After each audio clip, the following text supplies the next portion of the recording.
Saudara-saudari terkasih, kita mungkin pernah mengidolakan seseorang sampai kita tanpa sadar menirunya. Cara berpakaiannya, cara bicaranya, minat-minatnya, hobinya. Saking mengidolakannya, kita makin hari makin mirip, menyesuaikan diri dengannya. Sadar atau tidak sadar. Dan begitu banyak santo-santa itu sangat jatuh cinta dengan Tuhan.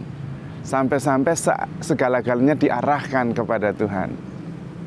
Santo Dominikus bahkan dia mengatakan, kalau saya berbicara, saya akan berbicara tentang Tuhan atau dengan Tuhan. Luar biasa. Dia tidak berbicara dengan hal yang lain. Kalau berbicara kepada orang lain, dia akan bicara tentang Tuhan. Langsung atau tidak langsung. Kalau dia tidak berbicara dengan seseorang, dia akan berbicara dengan Tuhan. Saking cintanya.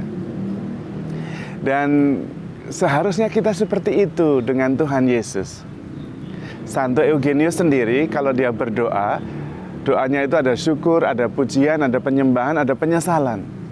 Dan salah satu bagian dalam doa penyesalan, dia selalu menyebutkan, ya Tuhan, saya menyesal karena tidak meneladan Engkau semaksimal mungkin, karena tidak memahami pengajaran-Mu yang ada di dalam kitab suci, dan tidak sungguh-sungguh mengikuti teladan-Mu.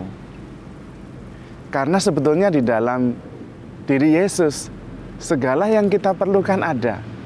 Untuk selamat jelas, untuk bahagia jelas, kebutuhan kita untuk dicintai ada, kebutuhan kita untuk diterima apa adanya ada.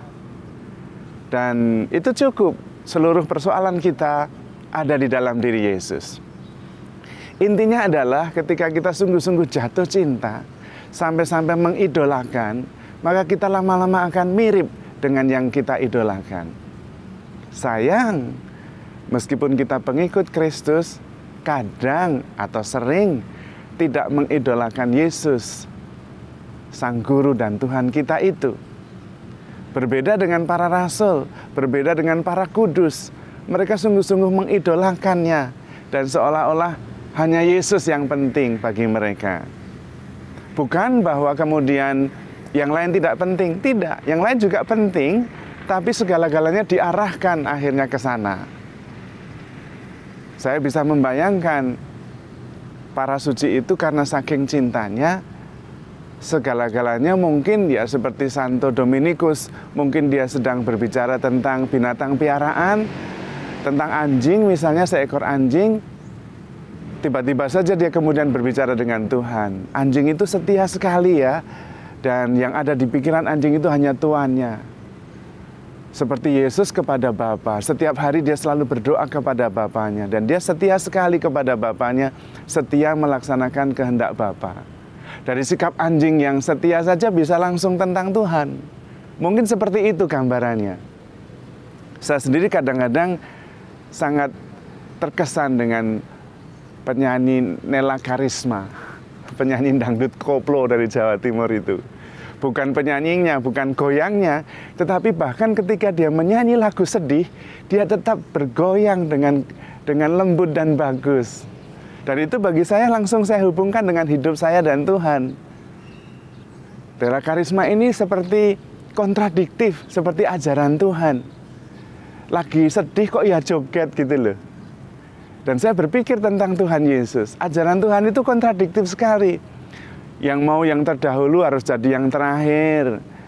Yang mau menjadi pemimpin harus yang melayani. Yang sayang kepada nyawanya malah kehilangan nyawa. Yang tidak menyayangkan nyawanya demi Tuhan malah menyelamatkan nyawanya. Loh, kontradiktif itu loh. Dari penyanyi dangdut pun bisa kepada Yesus. Karena kita begitu tertarik kepada Yesus, akhirnya segala-galanya diarahkan ke sana. Dan yang menarik, ketika kita mengarahkan diri segalanya kepada Yesus atau mengutamakan kerajaan Allah, yang lain akan ditambahkan. Secara praktis, kalau kita mengarahkan diri, jatuh cinta kepada Tuhan Yesus, kita itu seperti nyetel radio dengan gelombang yang berbeda. Akhirnya kita tuning dengan Yesus. Sehingga sifat-sifat kita cara bicaranya, pemikiran kita, gerakan hati kita, itu akhirnya mengarah kepada Tuhan Yesus. Dan kemudian hal lain-lain itu menjadi tidak penting, seperti emosi, gampang tersinggung, gampang marah, itu hilang dengan sendirinya. Seperti gelombang yang berbeda. Kalau terhubung kepada Yesus itu channelnya, gelombangnya 100 MHz. Kalau yang gampang tersinggung, sakit hati, tidak bisa move on, baperan, itu gelombangnya 50 MHz. Sehingga ketika kita sungguh-sungguh terhubung dengan channel Tuhan Yesus, mengarah kepada Tuhan Yesus, dengan sendirinya, yang tidak penting itu hilang sendiri. Tetapi kalau kita tidak terhubung dengan Tuhan Yesus, susah sekali. Saya seringkali mendengar, Romo bagaimana ya Romo ya? Saya itu sudah berusaha, baik dalam segala hal, tapi kadang-kadang saya itu tidak bisa mengendalikan emosi. Itu dari yang muda, bahkan anak-anak sekarang sudah mulai mengendalikan emosi itu susah sekali. Sampai yang sudah dewasa, sampai yang sudah tua. Padahal mereka pintar sekali. Tapi memang benar, mereka memang tidak dilatih. Sekolah itu yang dilatih kognitifnya, pintar banget. Tapi emosionalnya tidak dilatih. Pintar tapi emosional. Bahkan tidak bisa mengendalikan emosi. Nanti ketika dewasa sama, malah lebih parah. Padahal yang menentukan kesuksesan dalam hidup bukan intelektual, bukan IQ, tapi emotional intelligence, EI. Dan lebih sukses lagi kalau spiritual quotient. Nah, spiritual quotient itu sebetulnya adalah keterarahan kepada Yesus. Sehingga segala-galanya diarahkan ke sana. Frekuensinya beda. In tune dengan Tuhan. Maka yang sudah in tune dengan Tuhan, dengan sendirinya. Yang emosional, yang gampang tersinggung itu lalu tidak penting lagi. Dan dengan mudah bisa dihindari begitu saja. Maka mari kita mengarahkan hati kepada Tuhan. Kita in tune dengan Tuhan. Satu gelombang, satu frekuensi dengan Tuhan. Segala-galanya diarahkan kepadanya. Jatuh cinta, mengidolakan Tuhan. Sehingga kemudian kita terarah kepada Tuhan saja. Berpikir tentang Tuhan, berbicara tentang Tuhan, atau berpikir dengan Tuhan, berbicara dengan Tuhan. Dan dengan sendirinya, yang lain-lain, yang negatif-negatif itu, karena beda frekuensi, hilang dengan sendirinya. Lama-lama kita menjadi alter Kristus. Menjadi murid-murid Kristus yang sama dengan gurunya. Dan itu sudah cukup. Tentu kita harus mohon rahmat Tuhan. Dan sungguh-sungguh mohon supaya melihat bahwa koneksi, relasi dengan Tuhan, terhubung dengan Tuhan adalah yang terpenting. Spiritual quotient. Bukan hanya IQ, sekolah pinter banget, tapi emosional, tidak bisa mengendalikan emosi. Bukan hanya cerdas secara emosional, mampu membangun relasi, tetapi juga cerdas secara spiritual. Karena itu, mari kita membangun keseimbangan. IQ-nya bagus, EI-nya bagus, SQ-nya juga bagus.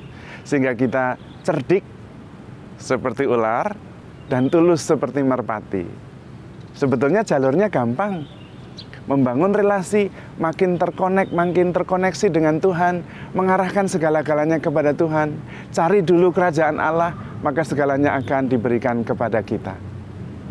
Membangun relasi dengan Tuhan, mengatasi begitu banyak masalah yang tidak penting, yang kadang-kadang begitu sulit untuk diatasi. Maka pelan-pelan, mari kita jatuh cinta kepada Tuhan. Mohon rahmat cinta kepada Tuhan, supaya kita bisa mengidolakan Tuhan, dan terus terkoneksi dengan Tuhan. Sehingga seperti layang-layang, terkoneksi terus dengan benang yang memainkannya. Sehingga ketika ada angin kencang pun, dia tidak kabur, tetapi malah makin tinggi. Dan itulah murid Kristus. Membangun relasi dengan Tuhan, mengutamakan kerajaan lebih di atas segala-galanya, itu adalah salah satu cara atau satu-satunya cara untuk menempuh keselamatan dan kebahagiaan. Tuhan memberkati.